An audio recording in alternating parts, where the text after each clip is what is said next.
Good morning and welcome to Dartmoor National Park, where the weather is, how would you describe?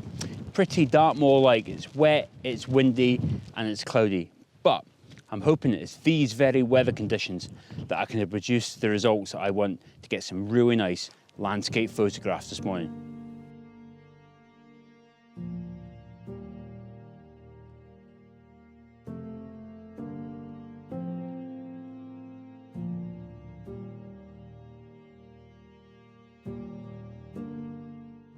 So you joined me it's about 20 past 6. We're literally a few minutes away from sunrise, and I'm up here in Chinkwell Tor, which is just down the road from Haytor. Now, I haven't really shot this location before. I've been up here a couple of times in the evening. I'd never really got anything I like, so I kind of written it off. But I was determined this morning to come somewhere new, somewhere a bit different. I hadn't shot this place at sunrise, so I thought maybe I might get some better conditions. And the weather forecast being quite kind of variable, I thought it's either going to work in my favour or this is going to be a complete disaster. But if you look behind me, you can see the light is just starting to break through, and that's it. It's this heavy cloud that's kicking about at the moment that I think could give me the results. Just as the sun rises, that light might start catching the cloud.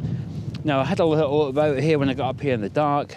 I think there are plenty of compositions. I don't know why I hadn't really spotted many of them before when I've been up here in the evening, but sometimes you just need a different view, different time of day, just to see how things are. So I think, have a look there. Yeah, the clouds are starting to pink up a bit. So I'm going to walk back down this way. I'm going to get myself set up for my first shot.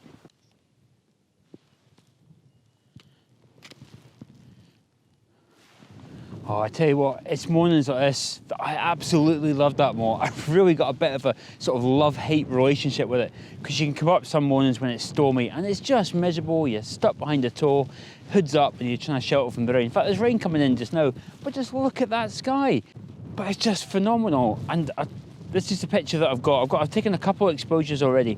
No sooner did I finish talking to you from there that the sun broke through and the whole place just exploded in colour.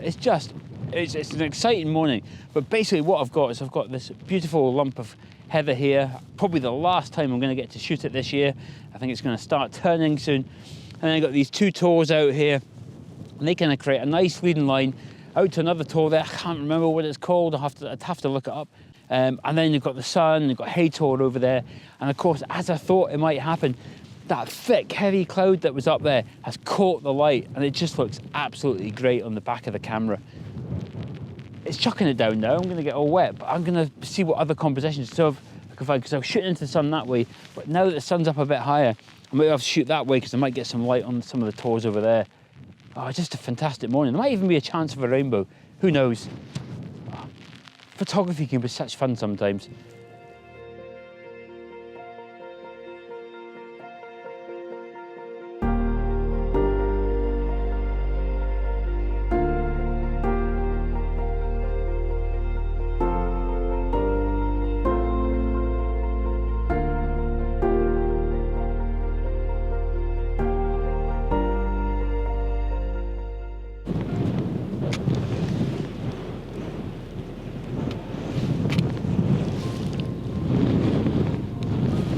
Magic.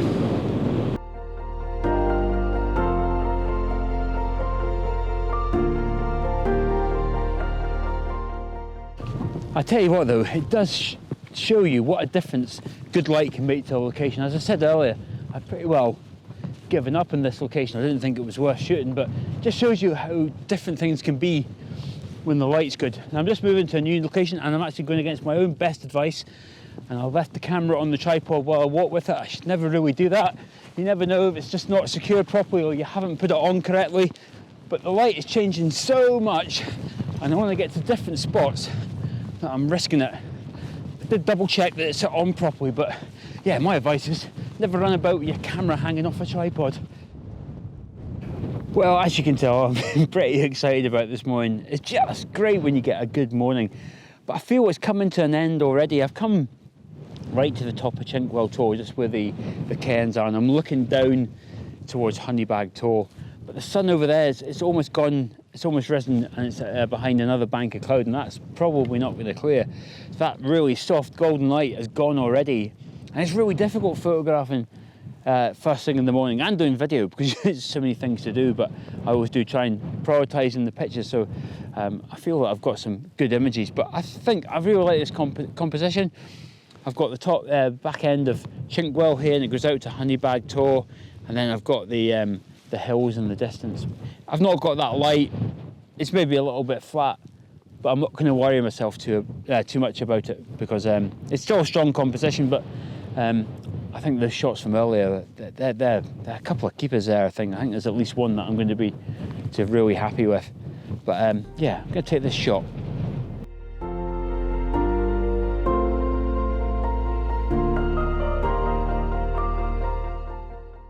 Well, in true Dartmoor style, the sun has come back out again just when you think there's nothing more to shoot. The sun comes out and I'm getting this really nice light on Honeybag Tor. As you can tell, it's really quite bright because I'm squinting. But I've got this lovely scene. I've come down the other side of Chinkwell Tor. Got a little bit of heather here. It's probably blowing about in the wind too much, to be honest. But I just really like the light and the way the path leads out to Honeybag Tor. Keeps you on your toes, this Dartmoor.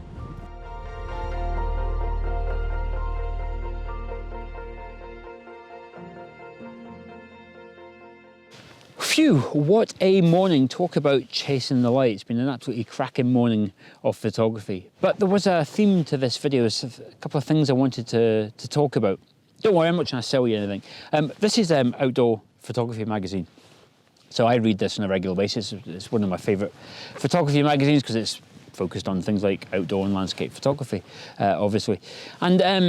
And in one of the recent issues, there was the opening kind of piece by the editor, and it was called Alone and Together, and it really resonated with me. And in it, he talked about, he used an example of a concert pianist who spends a lot of time alone practicing a particular piece before he performs it. You know, how he finds his own personal interpretation of the music, bringing things like light and shade to particular parts of it. And then once he's done that and he spent all that time crafting and getting it right and putting his personal interpretation on it, he then presents it in concert to everyone, bringing it all together. Photography is very much a similar thing, as it goes on to say in the article. As photographers, we get up at very silly hours in the morning. I won't tell you what time I got up at this morning, but it is a quite a lonely experience. And, you know, you drive all the way up to Dartmoor, and I come up here in the dark with a head torch on. But I do a similar thing. I come here, and particularly this morning, it's a great example of what was happening. As I was looking for the light and the shade, I was chasing the sun and chasing the light and seeing where the clouds were and where I was getting light on the landscape. A very sort of similar experience. But then, as with the concert pianist and being able to share his work with the concert, I need to find a platform in which to share my work as well. And obviously I've got YouTube. I share my experiences with you almost kind of retrospectively, but I wanted to follow the theme of that was in the article about not just sharing online, but actually creating a print, creating something tangible. And I love printing my work, and I think this morning I've got an image that's going to be worthy of making a print. But following on from that theme of the alone part of it, and then together, I want to bring you, my viewers, together as well. So I'm going to do something a little bit special with the print, but you'll have to stay with me. Come back home. I'm going to have some coffee and breakfast first, and then have a look through the images, find the one I'm going to print, and then I'll tell you all about the thing that I'm going to do that hopefully is going to be a little bit special and bring us a little bit closer together.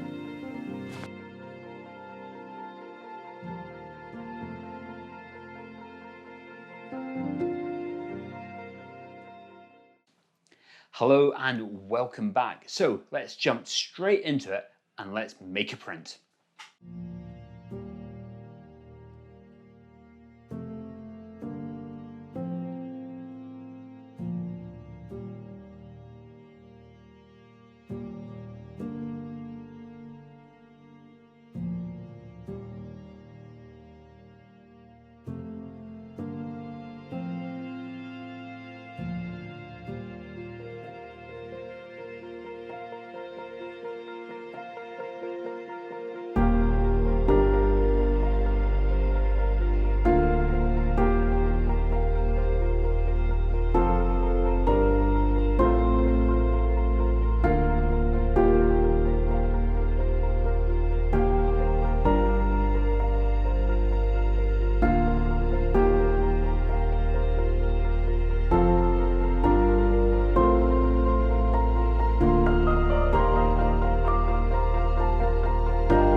Okay, here's the final print, and I think it looks absolutely superb. I really like this photograph. It's a quintessential Dartmoor photograph for me. It's got mood, it's got heavy skies, it's got lots of light, it's got tors, it's even got a bit of heather as well. Everything that I look for when I go out to create a photograph of Dartmoor. But what really excites me about this picture is when it gets printed out. I think it looks absolutely fantastic in printed form. Prints come alive, photographs come alive when you print them out. It's a really important part of the photographic process for me. Now, if you are interested, this was printed on Photospeed's Legacy Gloss 325 paper on my Canon Pixma Pro 10S. I'll include links for both those in the video description below. But this is actually just one of the test prints that I've made. The one that you saw in the video clip there, where I signed it, create a certificate of authenticity and put it in a box. You may be wondering what I'm going to do with that one. While I was talking to you on location, I was talking about the theme of being alone and together, and I wanted to extend that theme of togetherness in this part of the video. So that photograph, that print that I made, the one that I signed and I put in a box, I want to give away. I want to give it away to someone like you. So anyone who's watching this video can stand a chance to win that signed and boxed print. I want to be able to give this print away and make a sort of connection with one of my viewers to bring us a bit closer together. So you may be asking, how do I win this print? Well, it's quite easy. All you have to do is leave a comment in the video below. Now, it can be anything. You can say something nice, you can say something nasty if you want. You can just leave me a comment. It could be funny, it could be sad, whatever. Tell a story, it doesn't matter.